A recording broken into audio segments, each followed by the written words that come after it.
And welcome back to another Man Sharpens Man with Dave and Stateraised. I got Dave back via the magic of fucking technology. Say hi, Dave. Hello. He probably sounds more tinny and shitty than ever before. Not that he sounds tinny and shitty to begin with, but my recording equipment is more bootleg than ever before. Dave, I just have you on the fucking phone, on speakerphone, as close as I can get you to the mic, basically. And I tested that out a little while ago. It sounded okay, so we're going to fucking run with it. We need to get at least a little short show in, Dave. I'm jonesing until we can get some better shit figured out. We need to talk. Yeah. We got to talk to our people. They miss us. Yeah. Gotta give the people what they want. And I got a new intro, Dave. I've been going caw caw. That's my caw. That's my new intro for the show. I just decided that that's what I want to do from now on. I don't know why it took me, Dave, but it took me. Do it up. But like I told you, I honey-dicked you and I recorded a little short episode just a little while ago. And it was just like a little 15-minute episode. And I told all our viewers that I got us me and you have been working on a fucking format, and it's coming together. So I kind of told them about it. But I told them I was not going to do an official formatted show until I had you. But I got you now, baby. We're here. Why don't you tell people what you've been up to, though? Because that's even more interesting. You are like the fucking wise old Fraggle that used to leave the nest, and he would go out and learn about stuff and send the letters. Do you remember that, Fraggle? Are you hip to Fraggle Rock, Dave? Have I what? Are you hip to Fraggle Rock? You remember Down in Fraggle Rock? You ever watch Fraggle Rock? Yeah. They all look like bongs. Yeah, they look like little bong creatures. They do. But the one used to go out into the fucking city, and he would fucking... My cat is meowing. He's not anymore. Nope. But he used to go out into the city and he would forage and he would find shit and then he would write the Fraggles back. Do you remember that guy? Do you know what his name was? No. Me neither. But he was a very interesting Fraggle. Well, tell people what you've been out fraggling. I've been,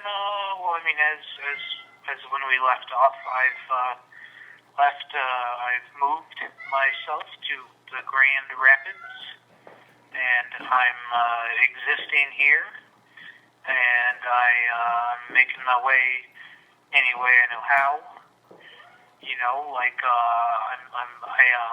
I got set up with my roommate's Grand Valley student ID, so I don't have to pay for the bus. You know you're poor boying it when you're doing the bus thing and trying to get the cheap bus token.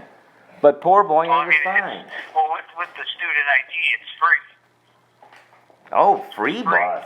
Free. You're going green on us, Dave. That's a good thing. Yeah, you just flash them the ID that isn't a picture of me, and they let you on the bus.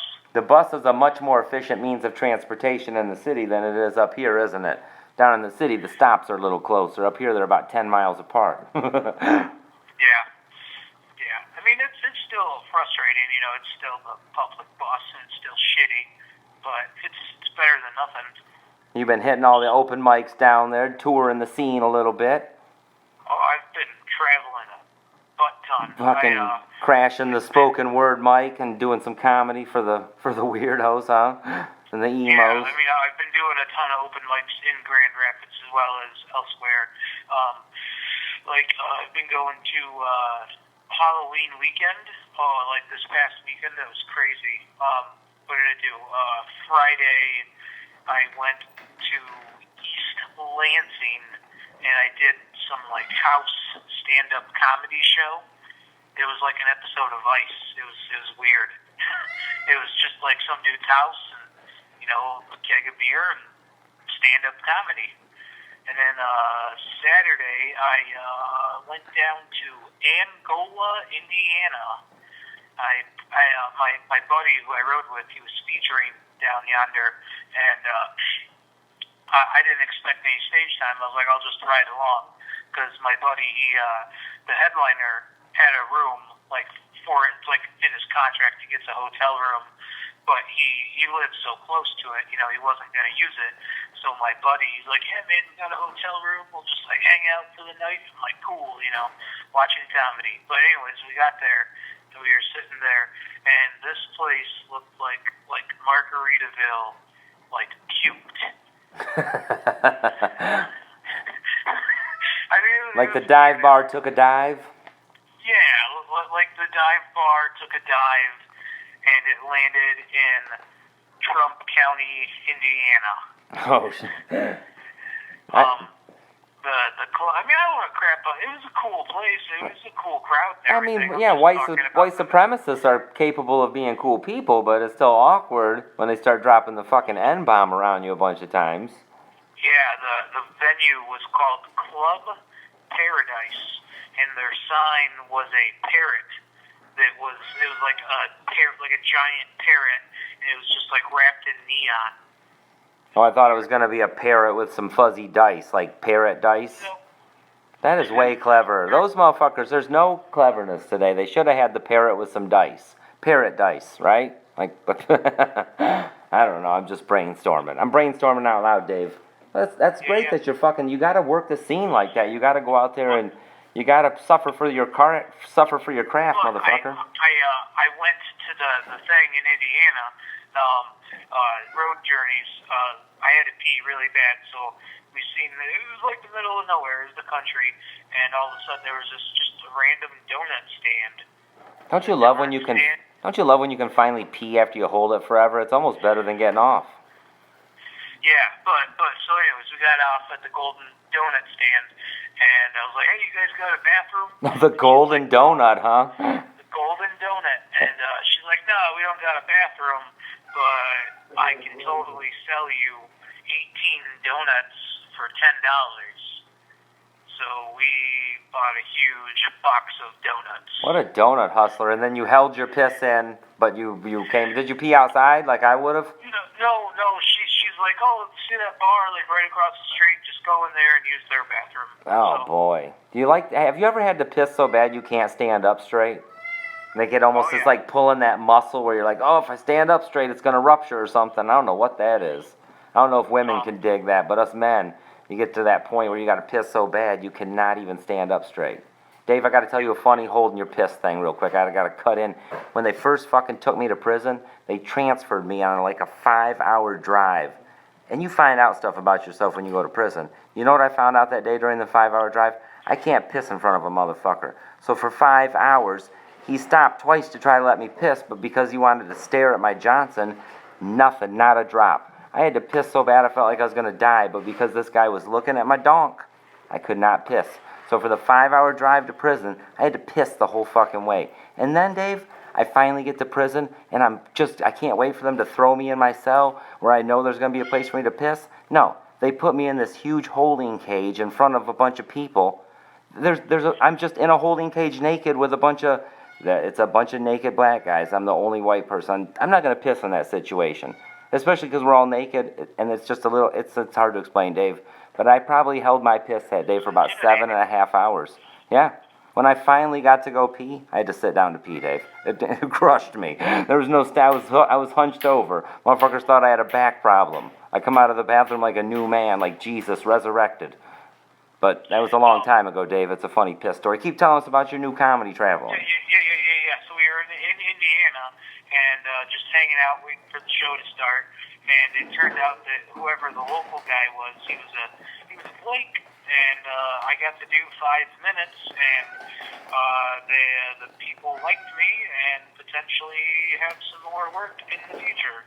See, you gotta go out and beat your feet. I'm proud of you, Dave. Get out there and find us some. I'm gonna come out and join you one of these days. Like I said, I'm gonna hit the mics up here a little bit. I'm gonna join you out there. You just gotta go. You can't travel nowhere unless there's a road, generally speaking. So go out there and build me a road, man. I'm making you do all the hard work, Dave. But I'm glad you're out there doing it.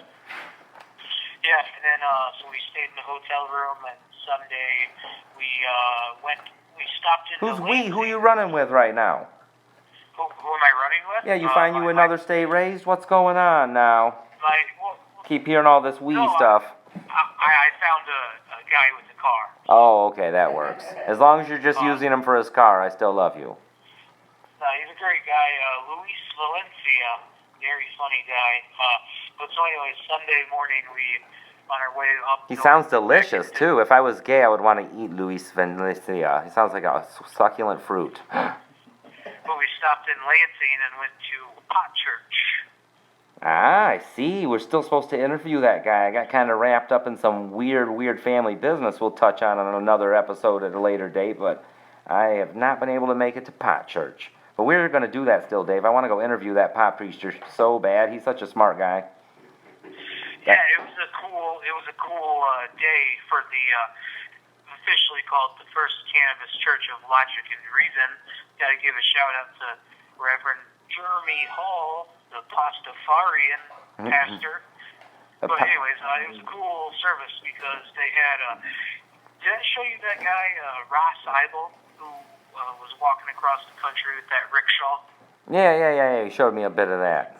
Yeah. So he made it all. So what this guy did is he walked all the way from I want to say like Oregon.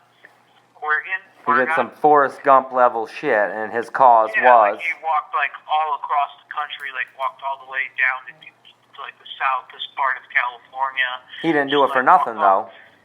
No, he was doing it.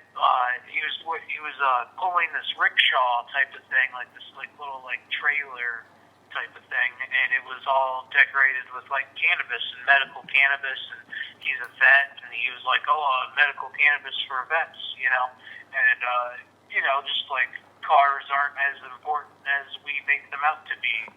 Yada yada. But anyways, he was walking all the way across the country, eventually ending up at Washington D.C. and he made it there, and he wasn't perceived. He wasn't welcomed as well as he was expecting. And so, anyways, I wish I could say I was shocked that he wasn't welcomed. I wish I could say I was shocked, Dave. I'm not even a little bit shocked. Let me tell you a fact that I just came across, Dave. I found a very interesting guest that we're going to interview in our next episode. He went through some really crazy shit in the military, and he'd like to talk about it. And I would really like us to get his story on deck. So for our viewers and our listeners, just stay tuned. We got a great thing coming up. But I recently found a fact out, Dave. Do you know that in the last two wars combined, that whatever they call wars, the Afghan and the Iraqi war, that more service people have killed themselves at home than what died at war? Did you know that? I mean, it makes sense. They're killing themselves at a scary fucking rate, and not just killing themselves, they're suffering, and the government doesn't give a shit. They just have interest in peddling their fentanyl and their bullshit. Whoever's paid them the most money, that's all it's about.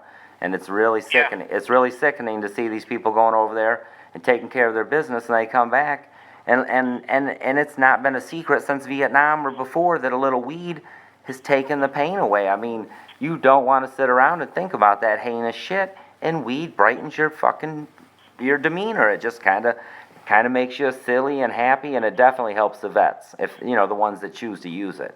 So that guy being willing to do all that, and then them just snubbing their nose at him, it doesn't shock me, but it does piss me off.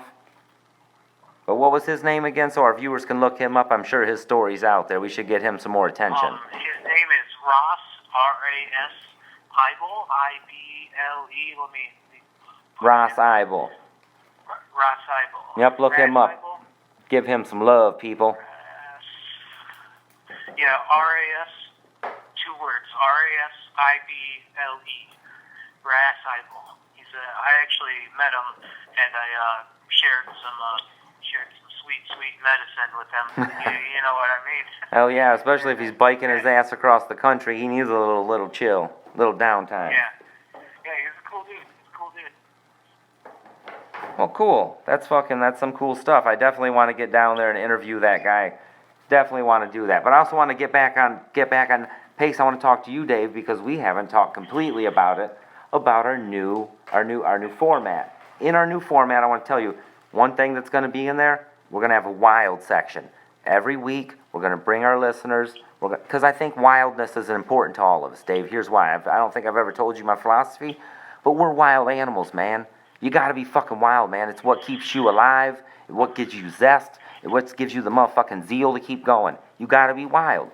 So every week, we're gonna do a story about wildlife too. We're not just gonna get stuck on the news. We're also gonna have our little current event section and our Q&A section and our pondering section and all that. But I wanna add that animal section. I hadn't brought that up with you yet, so I was just gonna bring it up with you right on the show and tell you that we need that shit in there because I love that. Easy, killer, easy. doing this over the internet. Who knows what else you're doing there? Well, hopefully it's just the bong. Hopefully it's just the bong. You know, I used to be a stealthy. I was like a stealth masturbator. Did I ever tell you that, Dave? And I don't know what stealth masturbators. Like a stealth bomber. I used to be able to be in the most janketiest, racketiest two-bunk bed, and I could quietly pull one off in the top with no problem. I bet you that's something maybe our servicemen can relate to, the non-gay ones. You don't get a lot of female attention in the field. Hey, some of our guys that are in the military, write in. You should tell me about jacking off in the field. I want to hear your funniest fucking story about pulling one off out in the field. Maybe in a scary situation to calm yourself down or something. I feel like that's what I'd do, Dave. If I was in the foxhole, everyone else left or went to sleep, I'd be like, all right, I'm never going to get a chance to do that. Like, I've always thought that, like, if I'm an astronaut, I would definitely jack off in space. If I was in the military, I'd jack off at war. Like, I've always thought about the most, I don't know if that's wrong, but I've always thought that I would jack off in inopportune moments if I got them. I guess, like, I've heard, like... I have not given up on being an astronaut either. But I've heard that, like, porn in the military talked about, someone just, like, has a flash drive, you know, just, like... Or not a flash drive, but like an external hard drive, just crammed with smut and all that stuff. I don't know if like, I don't know. Oh, it just gets shared amongst the men, gets passed around like the town trollop. I think so. That makes sense. That makes sense. I can believe it. Here's a related. The first time I ever got to a prison that I was in a shower by myself. I was like, this is amazing. And the first time I was in there, I noticed up on the little wall above me, I said, there's a folded up piece of paper. I got it. It was a page out of a Hustler magazine. It was common practice at this prison to tear a page out of your nudie book, take it to the shower, wet it and stick it to the wall and handle your business, and then neatly fold it up and leave it on top of the wall so the next person in the single shower could have use of your already wet and torn out page. There was no point in trying to take it back to your joint, and they usually lasted 2 to 3 days, and she'd be the hot item until her face and stuff started to peel off, and she'd look very zombie, and you could hit a couple zombie licks, and then somebody would leave a new page in there. Yeah, just helping out the That's true love. That's true love, passing it down like that. What's that, pay it forward? Whack it forward, people. If you can whack it forward, put some love into the world. Some gross love. Some truck stop love. Traveling, you just did a bunch of traveling. Them truck stops are a motherfucker, aren't they? You always see the freakiest ass motherfuckers at a truck stop, don't you, Dave? All day. What about that when you went down to the food wagon? Was there homeless people down there today? Dave went to the free food truck and they stuffed them full of religion before they gave him some free food, didn't they, Dave? Oh, I didn't even get the food. Oh, you said... They were handing out daily bread and you busted up?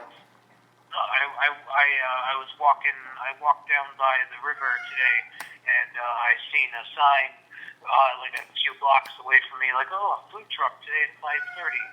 And so I went, because I'm like, oh, food truck, maybe I thought it was, like a food truck, type of thing.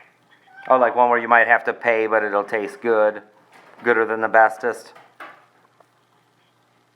Yeah, but it was literally like a truck with a bunch of food. Oh, like a semi-truck you could go up in and get some, like, canned goods or something? Yeah. Oh, that's no fun. They had a bunch of, like, fruits and, like, a bunch of vegetables and shit, so, yeah. Yeah, that's not nearly as much fun, especially if you got to listen to a godly lecture about something. I don't want to deal with it. I can dig it. Who knows what they might have blessed their fruit with, some kind of Hebrew magic or something. Yeah, but I didn't know that many Reba McEntire t-shirts still existed. Good old Reba. Oh, Reba. Good old Reba. She has been the patron saint of beating women for years. But yeah, I live in a pretty urban area, you call it. There's a lot of cats around me. The people next door feed them, I guess. So there's always like a pack of about 6 cats just like roaming around the streets, just like right outside my place, all retarded and. It's kind of weird how our conversation slid from food and the need of it to this cat problem that you have, Dave. Is there some kind of fucking back brain link going on I should be worried about? You know I love cats, man. Don't be eating the neighborhood cats. What the hell's going on? I'm not eating inbred cats. Don't be eating pussy in the city, Dave. You'll catch something on your face. I test the genetics before I eat it. Oh. You got to give it the old pinky stinky check. Yeah, so that's always the slick move, trying to pretend like you're scratching your face after you've been playing with the pussy. They know what you're doing. They know you're checking. I know they know, but I still do it. I don't do it to my wife now, you know what I'm saying? I'm married now, but I used to always check. At least that was at least safe there. So you got a neighborhood full of cats, huh? Yeah, and there's also just empty blunt wraps just littered everywhere. And it's kind of like Traverse City. And, instead of blunt wraps laying around everywhere, there's just a bunch of empty wine bottles and empty prescription bottles, all the accepted white people drugs that they do up there in this Traverse City. Hell yeah. And down there it's more of the illicit form. I can dig it. I can definitely dig it. Well, at least you're having a good time down there touring the scene and kind of figuring it out a little bit. I'm glad that you're flexing your little wings, man. It's what you're supposed to be doing. You're doing the right thing. I can hear the happiness in your voice. I can hear the fucking elation in your voice. How's that? Tell the viewers that they can stop pining for you because you found love too. I forgot about that. Ran away young man and found some love. Don't get too tied down with that. It can really fuck with your comedy career. I wouldn't call it love yet. We're not that far. Oh, you haven't? She hasn't let you do the anal thing? Nope, not yet. Oh, well, it'll be love one of these days, Dave. She is a looker, though, for our audience. She is quite a looker. I'd say that Dave is definitely playing in the league above his, which is good. I don't discredit you for that. That's a good thing. It's good to get a cute woman. I'm playing 2 leagues above myself. I got to put in all kinds of extra work. Yeah, seen her Friday because that house show was in Lansing, so she lives in Lansing, so she came to me with the house show, and then Sunday after we went to church, stopped and seen her again. So it's good. I think she's a nifty human being. Well, hell yeah. And to our viewers, I just want to say, this sound quality I'm sure is going to suck, but if any of y'all are into the digital shit, get a hold of me, Sharpens Man77 Gmail, and let me know what I should be doing. Tell me how I can record my Skype conversation. Tell me how I should be doing this, because this is not going to keep happening. I mean, we're going to keep going this way till we find a better way, Dave, but I'm sure your voice is going to sound a little tinny on this, but... And I'm trying to talk as close to the microphone as I can on my phone, you're coming in loud and clear. You're doing okay. Good. You're doing good. Don't be bad. Don't be sad. I was just pre-apologizing. I was pre-apologizing for the shady quality, but I'm sure that they've been missing you enough, Dave, that they don't care. They don't care about the shady quality. They've been missing you, and they were wondering how your adventure's going. Some of our people might be doing like I'm doing and kind of living vicariously through you. I just listen to your stories of the road and shit, and I like them. It's interesting to me. I'm more of a homebody. I got all these cats and pets and things. I can't be out there touring the countryside like you. Not that I would even want to. The hobo's life is a fun life, but it's costly. It can get very boring and lonely out there. Yeah. But it's where you need to be. You're doing a good shit, Dave. Yeah. So what do you think about my new format, Dave? You think we're gonna go with that? You like the couple little things that I gave you today? Sure. All right. So when we come back, our next episode, we're gonna try to stick to the format a little bit. I got a couple questions already in the pipe, but go ahead, listeners, and write us in some more questions if you got any comments, anything. Stir up the pot. Give us a topic. What do you want us to talk about? What do you want to hear? Just ask us. You want to hear some shit about prison? You want to hear the gayest thing I ever did? No. Just ask me anything. I'll tell you motherfuckers anything. So just get a hold of me, Sharpens Man77. Give us some feedback, people. Give us some feedback. We love the feedback. Oh, at gmail.com. Here's some funny shit. I first got out of the joint. My mom says she's trying to help me, as much as she can. She's trying to break me into this new techno world that evolved over the fucking decade that I was locked in there, Email and all this shit sprung up, and telephones and cell phones, well, not telephones, but cell phones, and oak trees grew, and all kinds of shit happened. But I got out, and she tells me, she says, I set you up an email account, dear. It'll make it so it's easy, and I can email you, and it's a very important thing, and she convinces me of the importance of the email. I don't understand what the fuck email is. She says, here's your email address. She writes it down, she gives it to me. It's littlejohn226. You guys can still get a hold of me at this one, but it's littlejohn226@hotmail.com. I read that shit, and I said, God damn, Mom, are you that impatient for a fucking grandchild? I know I've been gone for a while, but what is this Hotmail? I don't want to be at the Hotmail. I want to be in a regular email. I don't want to be this dating email. I found out Hotmail was like mail, the mail. But at first I was so fucking ignorant, Dave, that I truly believed that Hotmail was like come get you a Hotmail. Isn't that funny shit, Dave? I guess until you read the word Hotmail. Yeah, until you see the word that's spelled mail, exactly. But when she's telling me about my email address, it's like, I don't want to be a Hotmail though, Mom. I just want to be a regular mail. But that was my ignorance back then. And this is some funny shit too. Right before I got out, Paris Hilton dropped her porno tape. Dave, remember that? Do you remember when Paris Hilton did the porno tape? I was super computer ignorant, and I was so dumb that I thought I might be able to find this video without totally crashing my mom's computer. So one night after she went to bed, a couple days after I had gotten out, I decided that I was going to look up Paris Hilton myself and find out what this video was all about. Well, I got to looking on the internet, and after many hours of waiting, because it was the old dial-up days, after many hours of waiting for this video to download, eagerly with a fucking half a boner, just couldn't wait, the video downloads. Yeah. So I start watching it, I'm trying to time this thing, you got to time them out. So I'm trying to time my pattern to the length of the video. And then I start to realize that something might not be right about this video. But it's almost too late. Everything's happened, and I'm starting to erupt a little bit. And the guy turns around. It's a goddamn guy getting reamed. And he says, surprise, motherfucker. And he pulls off a wig. I've been watching gay porn, Dave, the whole fucking time I've been sitting there.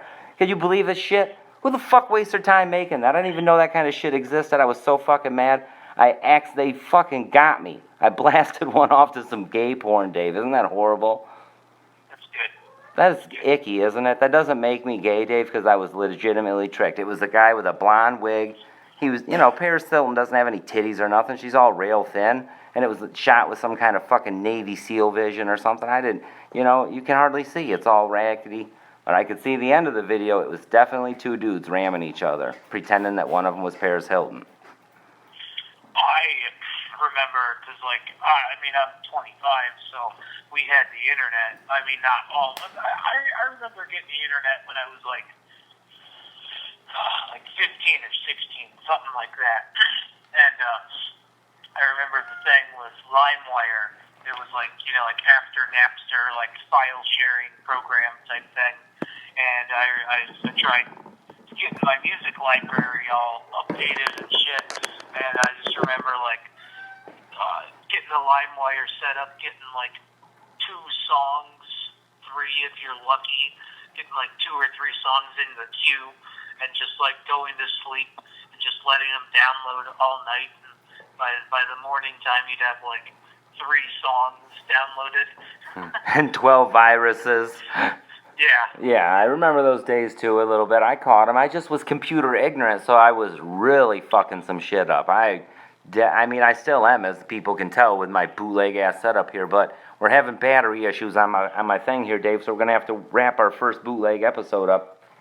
But I don't anticipate our next episode being so bootleg. So before we leave, another part of our new format, Dave, is going to be our corny old joke. So do you got a corny old joke, Dave, for the people?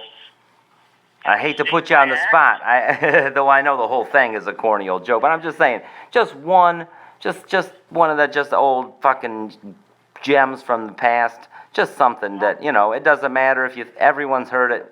I'm just putting it in because it's a good thing. I don't want old jokes to die, so why not have an old joke we're gonna have an old joke of the day or old joke of the episode part where we tell an old joke, and then maybe we'll talk shit about the old joke. Who knows? You got an old joke for us, Dave? I do not. Oh, I have you on the. Doesn't it suck to get put on the spot like that, Dave? Yeah, you put me on the spot. Like I write original shit. I try to write original shit. Yeah, so you don't have no plethora of old jokes. I can dig it. I can dig it. I don't have a Rolodex of old jokes that All right, I got one. Time, All right, I just thought of one, Dave. I'm gonna save you, and instead of you having to tell an old joke of the day, I'm gonna tell an old joke of the day. Are you ready for the old joke of the day, Dave? Yes.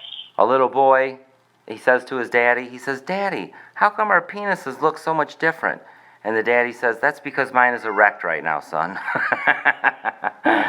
That's not only the old joke of the day, Dave, that's the most inappropriate joke ever. But it is an old joke, and it is fucking funny. So there's the old joke of the day for you guys. We probably lost 3 listeners just now, Dave, and we lost all our female listeners. Gross motherfucker.